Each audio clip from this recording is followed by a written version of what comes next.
ماہ ذی الحجہ کا ابتدائی عشرہ یعنی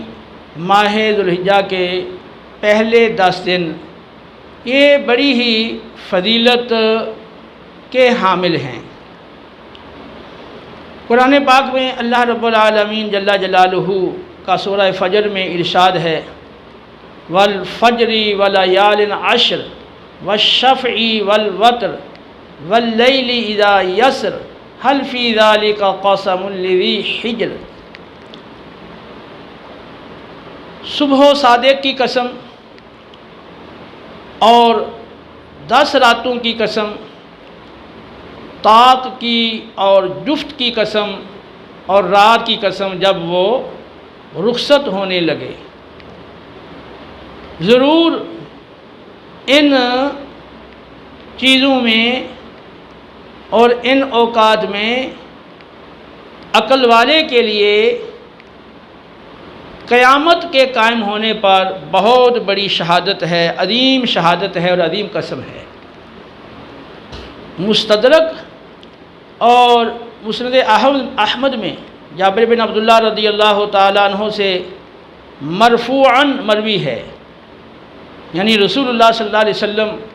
سے مروی ہے کہ یہاں سورہ فجر کی ان آیات میں وَلَيَالٍ عَشْرٍ 10 راتوں کی قسم، 10 راتوں سے مراد ماہ ذی الحجہ کے ابتدائی 10 دنوں کی راتیں ہیں، اور والشفع اور جفت کی قسم، جفت سے مراد 10ویں ذی الحجہ یعنی قربانی کے دن کی قسم مراد ہے، اور والوتر طاق کی قسم، طاق سے مراد یوم عرفہ 9ویں ذی الحجہ کا دن مراد ہے۔ تو اس حدیث میں اگرچہ ایک نحاس راوی پر کچھ ضعف کا کلام کیا گیا ہے، لیکن دیگر احادیث سے بھی ان اوقات کی فضیلت معلوم ہوتی ہے، اور ضعیف حدیث بھی فضائل اعمال کے اندر معتبر مانی جاتی ہے۔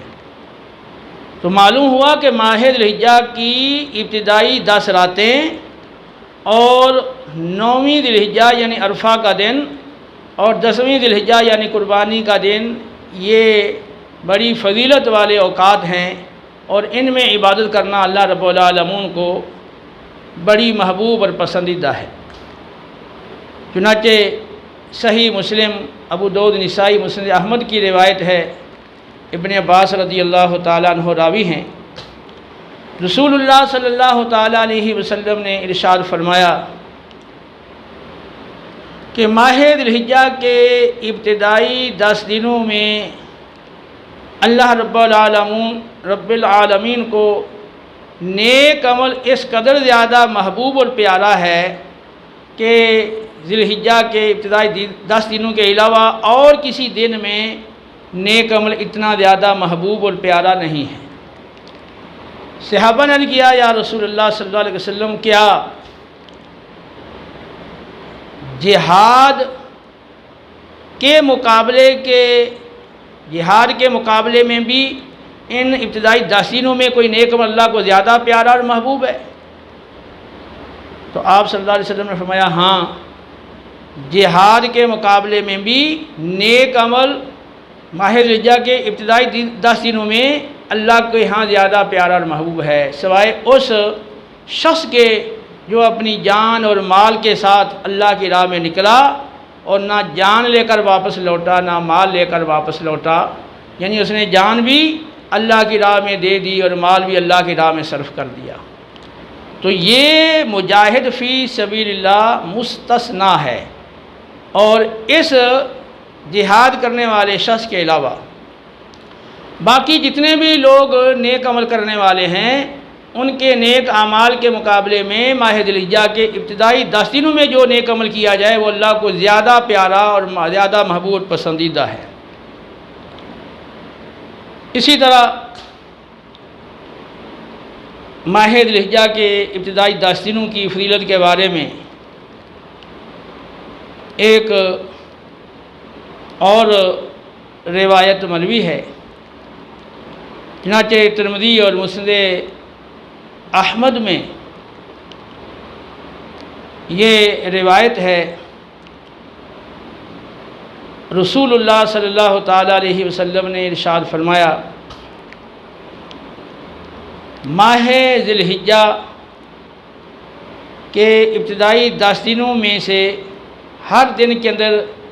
کیا گیا نیک عمل اور دنوں کے مقابلے میں اللہ کو زیادہ محبوب اور پیارا ہے۔ ماہ ذی الحجہ کے ابتدائی 10 دنوں میں سے ہر دن کا روزہ سال کے روزوں کے برابر ہے، اور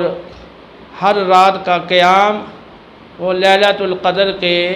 قیام کے برابر ہے۔ اس حدیث پاک پر بھی بعض محدثین نے ضعف کا حکم لگایا ہے، لیکن ضعیف حدیث فضائل اعمال میں معتبر مانی جاتی ہے۔ اور اس سے پہلے میں نے صحیح بخاری کی روایت آپ کو سنائی ہے، جس میں اسی ماہ ذی الحجہ کے ابتدائی 10 دنوں میں کیا جانے والا عمل اللہ کی بارگاہ میں زیادہ مقبول اور پسندیدہ قرار دیا گیا ہے۔ صحیح مسلم، ابو داؤد، ترمذی، نسائی اور ابن ماجہ کی روایت ہے،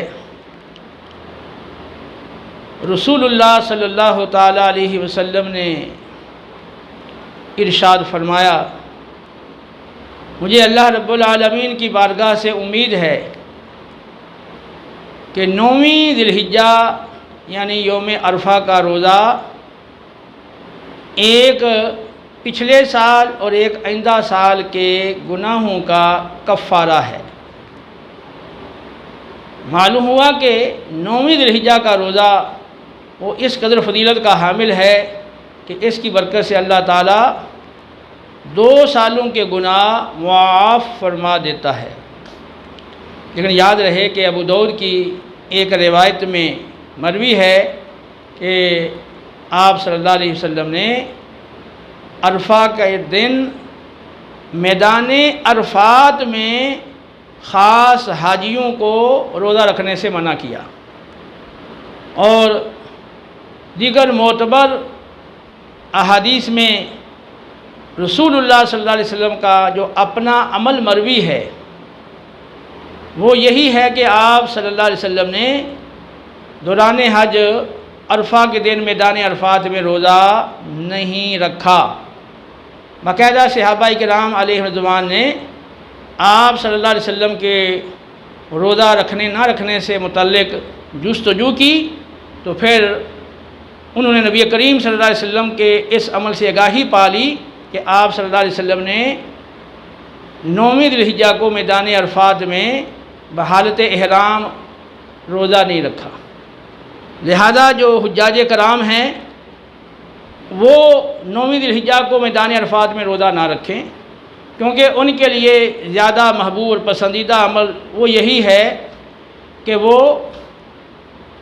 ظہر اور عصر کو ابتدائی وقت میں پڑھنے کے بعد وہ سورج ڈوبنے تک اللہ کی بارگاہ میں وقوف کرتے ہوئے دعائیں مانگیں اور مناجات کریں، التجائیں کریں، اور اگر وہ روزہ رکھیں گے تو ان کے لیے وہ کمزوری کا ضعف کا باعث ہوگا، اور اس عظیم جو عبادت ہے جس کا عام موقع نہیں ملتا، اس میں کمی اور کوتاہی واقع ہوگی۔